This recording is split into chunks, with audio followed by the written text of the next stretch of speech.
Isang magandang araw ulit sa inyong lahat guys and welcome back sa ating channel. Ngayong araw na to or sa bidyong to magkakabit tayo ng jet pump na ang brand niya nga pala ay Eurostar, then 1 horsepower na siya.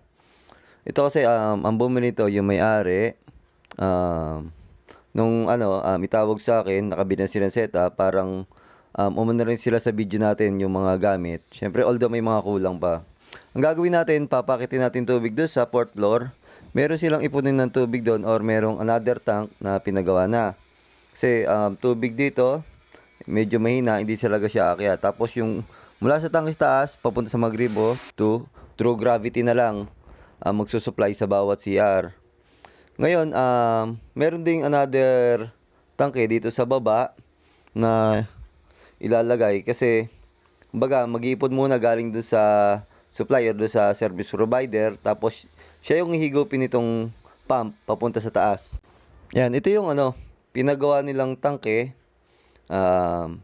Yan, bali pasadya na yan, yung pure stainless na tanking yan, storage tank. Pasadya na nila. Yan, makikita nyo, yung nakagandaan, pagkaganda pasadya, medyo maganda yung kalidad ng stainless.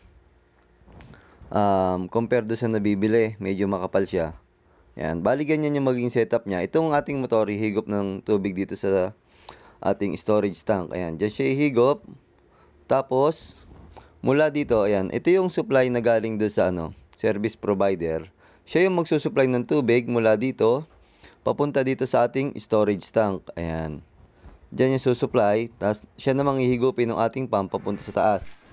Bali ganyan yung magiging pwesto niya. Kaya, yun nga palang ating itong ating pressure tank, ayan, inilagay natin ng Dynabolt para hindi siya mag-vibrate once na tumandar yung ating motor. Kasi minsan, pag naandar yung motor natin, nagba-vibrate siya. Ayan, bali ganun siya. Ayan, meron pa tayong extra.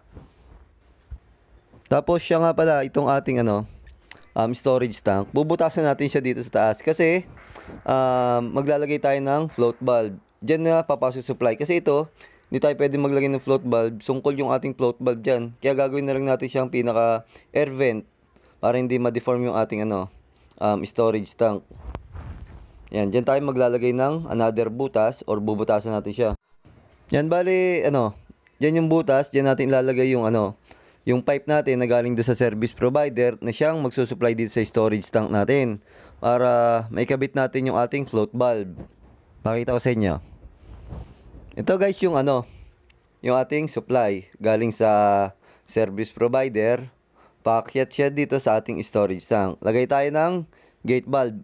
Kaya tayo naglalagay ng gate valve once na magka-problema dito sa ating storage tank, mapapatay natin yung supply, makakapag-repair tayo ng hindi dire-diretso yung takbong tubig.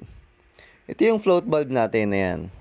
Once na umangat na siya, ayan, patay na yung supply ng ating tubig. Hindi na, kumbaga, purpose niya para hindi umawas yung tubig dito sa ating storage tank. Ngayon, doon naman tayo sa taas. Pakita ko sa inyo yung storage tank na susuplayan ng tubig. Dito tayo sa taas ngayon, sa loob ng kisame. Ayan, yan yung storage tank na pagsusuplayan ng tubig mula sa baba or pag-iipunan ng tubig dito sa taas para mag-supply sa mga CR natin pababa through gravity na lang, hindi nagagamit ng motor. Ngayon, yung ganyan setup, okay din siya. Kasi, hindi na siya gagamit ng motor para mag-supply do sa mga CR natin. Kaso, ang problem niya guys, halimbawa, ito, nasa ceiling itong ating itong ating storage tank dito. Tapos, through gravity na yung bababa. Yung kasunod nitong CR, bawa yung sa 4th floor, hindi siya ganun kalakas kasi hindi pa naman ganun kataas yung yung pagitan nitong tank tsaka nung ating CR. Although do sa 2nd floor or 1st floor or ground floor, maganda na yung supply niya, malakas na siya, meron na siyang pressure kasi yung bagsak ng tubig, nagkaroon na siya ng pressure, gawa ng mataas na siya guys. Ngayon, piniliwanag ko sa may-ari na ganun yung mangyayari. Pag nagkabit siya ng water heater do sa mataas na lugar or mataas na CR, gaya ng 4th floor, hindi siya masyadong gagana kasi sa water heater, ang nagtitrigger sa kanya ay yung ating pressure ng tubig. Hindi mabubuhay yung ating water heater kapag mahina ang pressure ng ating tubig. Kaya hindi advisable do sa 4th floor na CR or 3rd floor na maglagay siya ng water heater, either na lang kung gagamit siya ng booster pump para lang mabuhay yung ating water heater. Although guys, may lalabas naman na tubig mula dito sa ating storage tank papunta doon sa mataas na banyo or gaya ng 4th floor. Kasi doon sa pagkakalinya nitong ng plumbing ng bahay na to, ang dami kong nakitang lapses kasi ganyan, isang pipe lang yung tumaas dito, magsusupply na sa lahat ng CR sa 1st floor, 2nd floor, tsaka 3rd floor.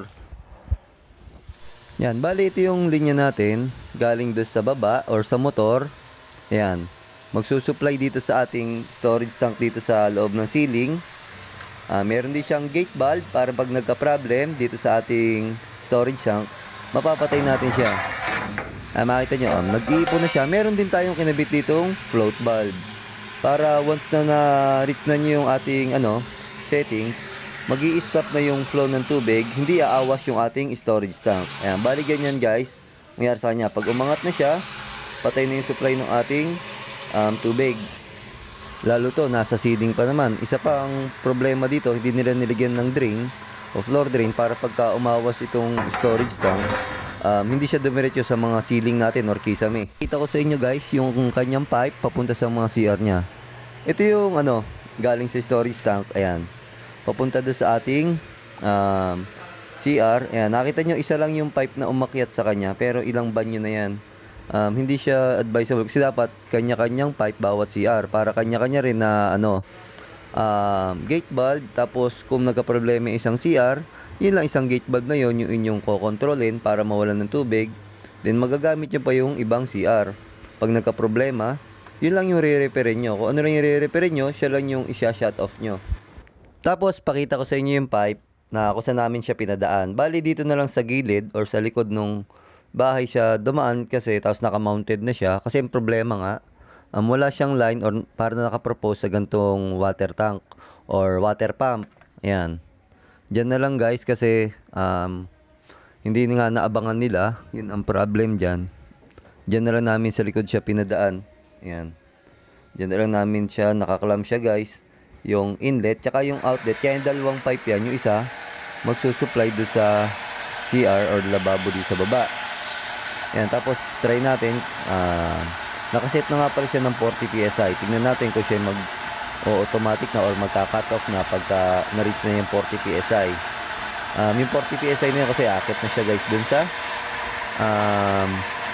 rooftop na yun or sa 4th floor na halos na nasa loob ng ceiling na ating storage tank.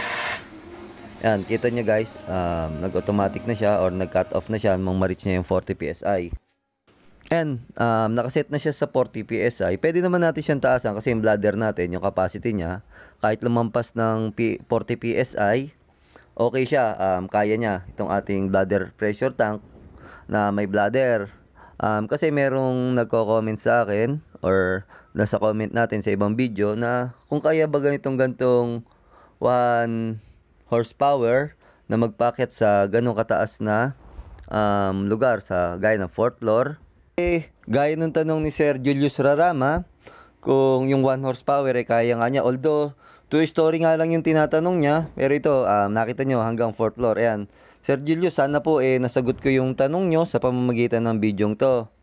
Bali kasi guys, yan namang 1 horsepower, kailangan nyo rin kasi lagyan siya ng bladder tank. Kasi kung yan yan lang, yung 1 horsepower lang na motor, then walang pressure tank, hindi siya aakyat ng ganong kalakas kasi may tendency mag-rattle yung motor nyo kapag ganon.